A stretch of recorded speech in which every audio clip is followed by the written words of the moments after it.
Hi guys, welcome back to the My's Netball Network and the first stages of the Netball World Cup 2019 are now over, and it, especially on day 3, was eventful to say the least. So I thought I'd do a little video. I'm swinging around here like no man's business. I thought I'd do a little video on what we've seen already and what we've got to look forward to in the future. Let's talk netball. Northern Ireland against Zimbabwe Gems. What a game that was. Absolutely loved it. So I didn't know what to expect from that game. I wasn't really expecting it to be a close game. Everything we'd seen so far in the World Cup has been pretty one-sided. So it was like a little treat seeing that game in the build-up to what I thought was going to be the biggest game of the day, the South Africa and Jamaica game. But Zimbabwe Gems were amazing. I absolutely loved them. The shooter, Joyce Kaiser, I think I'm saying that right. I hope I'm saying that right because I'm your new biggest fan. I absolutely was loving her work. I cannot believe how many shots she put up. I think she missed the last shot because she was rushing it to get on the buzzer, but I'm just going to delete that shot and say she got 100% because she basically did. It was pretty amazing. I know that for the first half I don't think the goal attack had put up any shots, but they were very much in the game and she was single-handedly carrying them in that game, which was amazing to watch. She took some great takes, there were some great feeds, she had some great takes, but most importantly she put that ball through the net every time and she was amazing to watch. I was absolutely loving her work, she was unstoppable. And then player of the match, Kuanga, I think I'm saying that right. Again, she was incredible. Some of the intercepts that she got were just so athletic, and it does make me think when I watch countries like Zimbabwe who are getting these athletic turnovers and are playing some good netball. I just think, wow, like imagine if they had the training that the Australia, that the England, that the New Zealand get.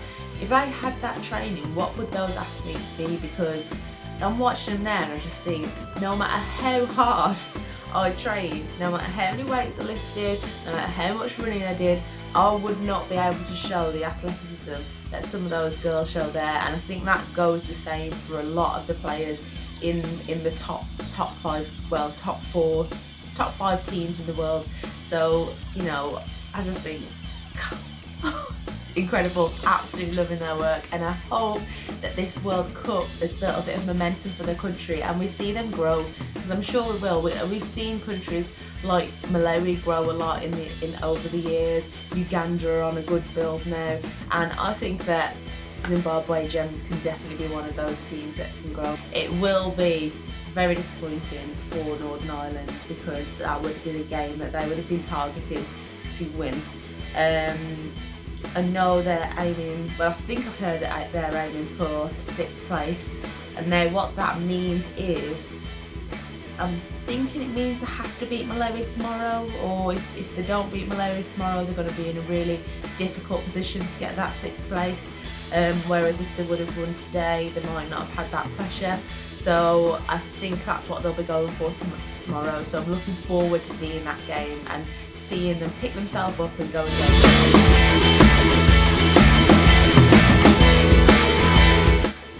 So the next game certainly didn't disappoint. So this was the first clash of the big top 5 teams that we've seen in the competition so far, and it was so good. Why can I not speak today? Maybe I need to slow down a bit. Norma Plummer has worked her magic with that South African team.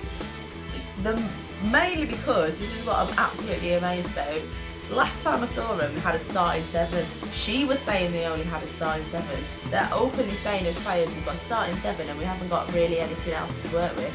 Today they were bringing players on left, right and centre, and they were doing a bit. So whatever she's been doing behind the scenes is incredible, because she's been building up, she's built up that strong 7, and now she's in the space of no time, because I don't remember much time passing since the last time she was saying that. In fact, that was in quad series they were saying that, so the last international competition.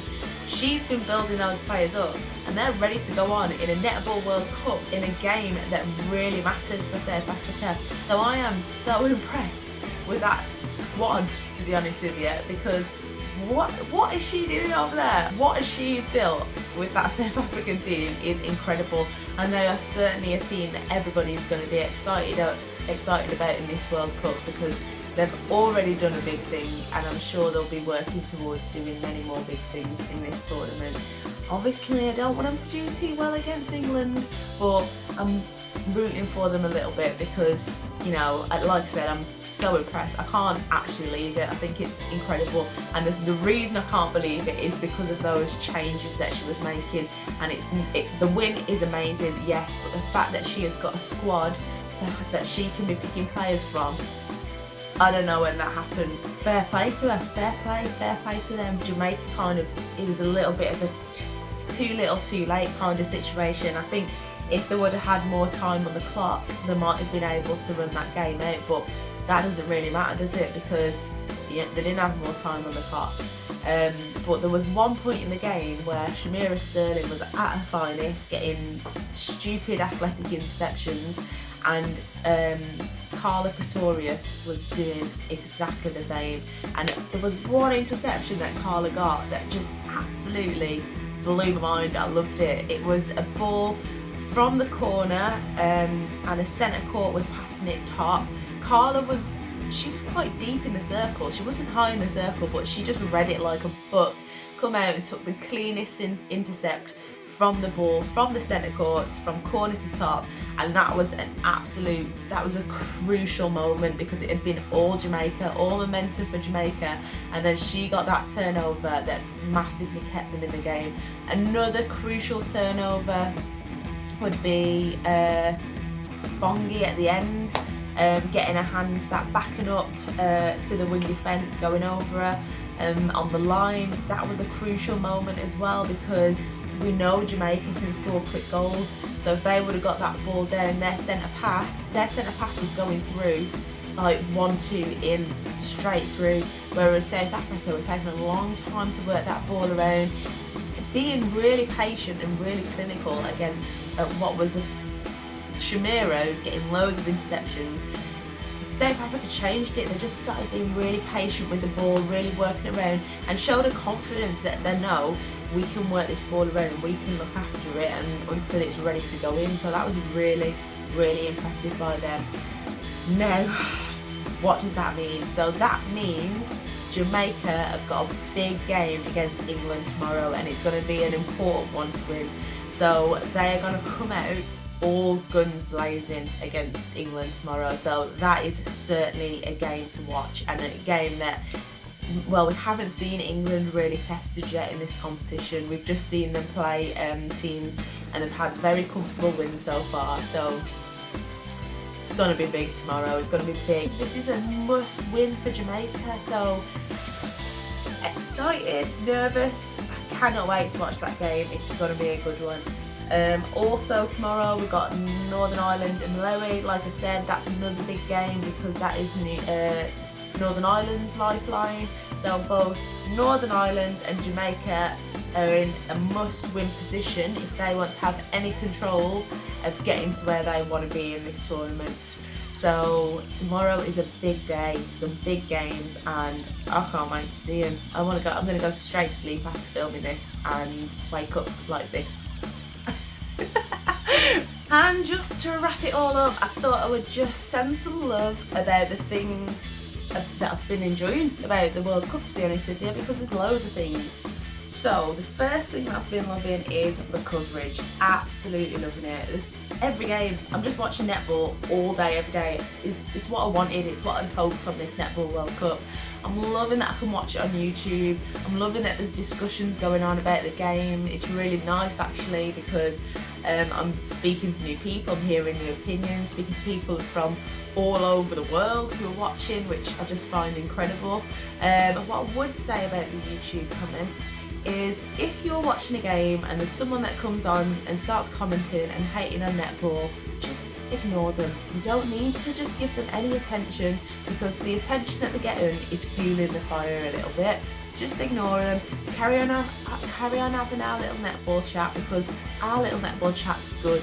I'm loving the atmosphere, I'm loving the setup. The venue looks amazing. The players look really overwhelmed almost by the situation. England are obviously getting a really good reception, which is lovely to see.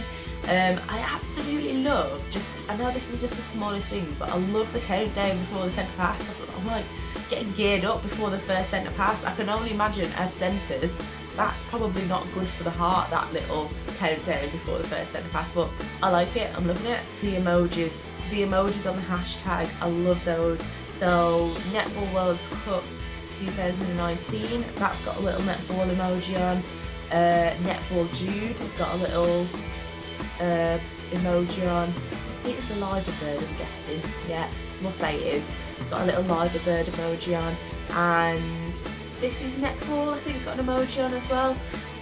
So love those, all of those. I'll use them on every single tweet that I ever tweet, so happy days. I love that everybody is watching it on the grass outside and that they're trying to come up with a cool name for it. I think the Rose Garden was winning last time. Love that, all for that. That's the kind of little things that I think we need in netball. The proper fandom of it. The ball deflating in the Jamaica game today. That was, I've literally never seen that happen before, but I just found it really funny, and I felt like the pressure was on in that game and even the ball couldn't handle it. It was that good. So I was loving that moment. It just made me laugh. I know it's something stupid, but it's been a highlight for me of the World Cup so far. It's not really the World Cup, but it's just something that I enjoy that even netball are doing, and it is the magazine. That to me looks like, right, netball's a serious sport, these are serious athletes, love it, love it, love it. Love how professional the photos are. Love that I made the title page. Yeah, that's me winning the Super League. Everything's really professional, everything's really informative. I'm absolutely loving it. Loving all this stuff, absolutely amazing. Most of all, out of everything, I love this competition schedule. I actually feel like a child again, taking a poster out of a magazine and sticking it on the wall. The next time I speak to you guys, I'm hoping to have something a bit more informative about what the players are actually doing on court. We haven't seen that many big games, but the next round there will be some big games, and I'm gonna look at it and start analysing it and stuff, so tune back in for that. Good luck to the Roses in the next game against Jamaica. It is the first test you're coming up against. I know you can do it. Good luck. Thanks for watching, guys. Bye.